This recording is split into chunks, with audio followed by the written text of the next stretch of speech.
তথ্য শুধুমাত্র শিক্ষাগত উদ্দেশ্যে এবং বিনিয়োগের সিদ্ধান্ত নেওয়ার আগে আপনার নিজের বিশ্লেষণ করা এবং একজন আর্থিক উপদেষ্টার সাথে পরামর্শ করা অত্যন্ত গুরুত্বপূর্ণ। নমস্কার। নিফটি তার বর্তমান মূল্য অর্থাৎ এপ্রিল 2 তারিখে 2026-এ ক্লোজ হয়েছে প্রায় 22,713 কাছাকাছি। গত 2 এপ্রিল নিফটি সূচকটি দিনের নিচু স্তর 22,182 থেকে প্রায় 500 পয়েন্টের একটি চমৎকার রিকাভারি দেখিয়ে 0.15% লাভ নিয়ে বন্ধ হয়েছে। নিফটি 1 ঘন্টার চার্টে নিফটি তার গুরুত্বপূর্ণ সাপোর্ট অর্থাৎ 22,777 কাছাকাছি রয়েছে। যদি সোমবার নিফটি 22,800 ওপরে 15 মিনিট সাস্টেন করে, তবে এটি সরাসরি 23,000 স্তরের দিকে যাওয়ার সম্ভাবনা প্রবল। বর্তমানে অপশন চেইন ডেটা অনুসারে 1 ঘন্টা টাইম ফ্রেমে 22,200 লেভেলটি অত্যন্ত শক্তিশালী সাপোর্ট জোন হিসেবে কাজ করছে, অর্থাৎ 22,777 হল একটি মেক অর ব্রেক লেভেল।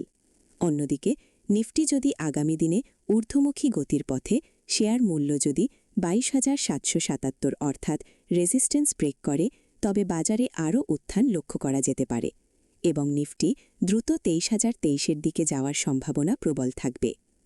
এইবার যদি ডেইলি টাইম ফ্রেমে টেকনিক্যাল অ্যানালিসিস করি EMA 50 ও EMA 200 পিরিয়ডের মাধ্যমে, তাহলে লক্ষ্য করবেন বর্তমানে নিফটি মূল্য 22,713 দাঁড়িয়ে রয়েছে। লক্ষ্য রাখার বিষয় হল নিফটি বর্তমানে EMA 200 অর্থাৎ 24,910.63-এর নিচে বিরাজমান করছে। আগামীকাল অর্থাৎ সোমবার নিফটিতে যদি ইন্ট্রাডেতে ট্রেড প্ল্যান করি, তাহলে 15 মিনিট টাইম ফ্রেমে টেকনিক্যাল চার্ট অ্যানালিসিস করলে লক্ষ্য করা যাচ্ছে 22,555 হল দিনের মূল বা কেন্দ্রীয় লেভেল।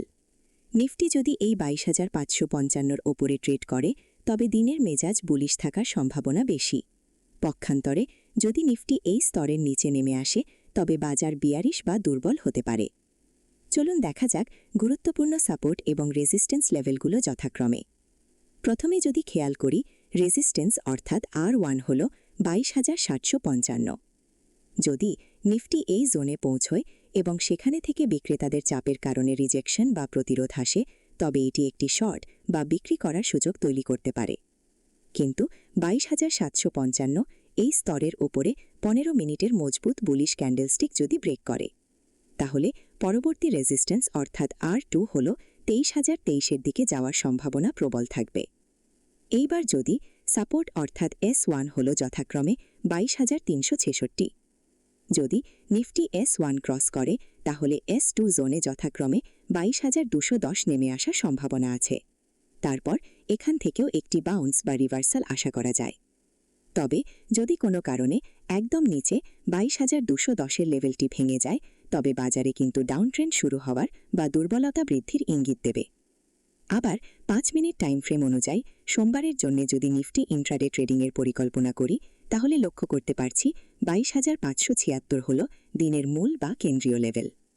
নিফটি যদি এই 22,576 বিভট লেভেল ওপরে খোলে এবং মেজর সাপোর্ট 22,333 লেভেল ধরে রাখতে সফল হয়, তবে লং পজিশন যাওয়ার সম্ভাবনা রয়েছে, অর্থাৎ পরবর্তী রেজিস্ট্যান্স পর্যন্ত 22,744 পর্যন্ত।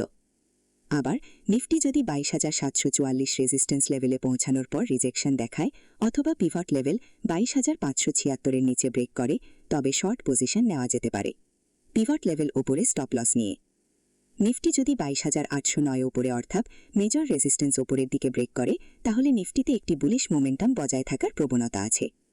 সোমবার ইন্ট্রাডে ট্রেডারদের নিফটি ব্রেকআউটের জন্য 22,809 এবং ব্রেকডাউনের জন্য 22,333 লেভেলের উপর বিশেষ নজর রাখা উচিত। বৃহস্পতিবার 2 এপ্রিল 2026 তারিখে বিদেশি প্রাতিষ্ঠানিক বিনিয়োগকারী অর্থাৎ FII এর পক্ষ থেকে ক্যাশ মার্কেটে নেট বিক্রয় বাজারে অর্থাৎ 9,931.13 কোটি টাকা, যা নেতিবাচক সংকেত নির্দেশ করছে, এবং DII এর পক্ষ থেকে ক্রমাগত নেট ক্রয়, যা অভ্যন্তরীণ বাজারে আস্থা এবং শক্তিশালী সাপোর্ট দিতে সহায়তা করেছে। কিন্তু শুক্রবার DII 7,208.41 কোটি টাকা নেট ক্রয় করেছে। ক্যাশ মার্কেটে বৃহস্পতিবার FII-রা প্রায় 10,700 কোটি টাকার শেয়ার বিক্রি করেছে, যা গত কয়েক মাসের মধ্যে অন্যতম বড় সেলিং। ভারতের টাকা বর্তমানে রেকর্ড লো অর্থাৎ 92.67 স্তরে রয়েছে। দেশীয় বিনিয়োগকারীরা অর্থাৎ ডিআইআই বিপুল পরিমাণ অর্থ বাজারে ঠেলেছে। তাদের এই সমর্থনের কারণে নিফটি দিনের লো 22,182 থেকে প্রায় 500 পয়েন্ট রিকভার করে শেষ পর্যন্ত ইতিবাচকভাবে বন্ধ হতে পেরেছে। এইবার যদি বৈদেশিক বাজার লক্ষ্য করি, 2 এপ্রিল বৃহস্পতিবার মার্কিন বাজারে হালকা উত্থান দেখা গেছে, যা মূলত মধ্যপ্রাচ্যে যুদ্ধে শান্তি আলোচনার খবর ছড়িয়ে পড়ায় শেয়ার বাজারে একটি বড় র্যালি দেখা গিয়েছিল, যার রেশ বৃহস্পতিবারও বজায় ছিল। তবে প্রেসিডেন্ট ট্রাম্পের জাতির উদ্দেশ্যে ভাষণের অপেক্ষায় বিনিয়োগকারীরা কিছুটা সতর্ক ছিলেন। ন্যাসড্যাক কম্পোজিট অর্থাৎ প্রযুক্তি প্রধান এই সূচকটি 0.17% অর্থাৎ 38.23 পয়েন্ট বেড়ে 21,879.11 স্তরে বন্ধ হয়েছে। এটি মূলত বড় টেক কোম্পানিগুলোর স্থিতিশীলতার কারণে সম্ভব হয়েছে। যুদ্ধের উত্তেজনায় ব্রেন্ট ক্রুড এখনও ব্যারেল প্রতি $100 আশেপাশে ঘোরাফেরা করছে। এটি ভবিষ্যতে মুদ্রাস্ফীতি বাড়ার ভয় জাগিয়ে রেখেছে। তবে এমসিএক্স জুন ডেলিভারি সোনার ফিউচার্সের দাম 10 গ্রাম প্রতি 1,52,490 টাকার কাছাকাছি লেনদেন করছে। অপরিশোধিত তেলের দাম ব্যারেল প্রতি $100 ছাড়িয়ে যাওয়ায় বিশ্বজুড়ে মুদ্রাস্ফীতি বাড়ার প্রবল সম্ভাবনা তৈরি হয়েছে, যেখানে সোনা ঐতিহাসিকভাবে মুদ্রাস্ফীতির বিরুদ্ধে সেরা ঢাল হিসেবে কাজ করে, যা দামকে দীর্ঘমেয়াদে শক্তিশালী রাখার সম্ভাবনা যোগায়। আজকের জন্য এই পর্যন্ত। সবাই ভালো থাকবেন। নমস্কার।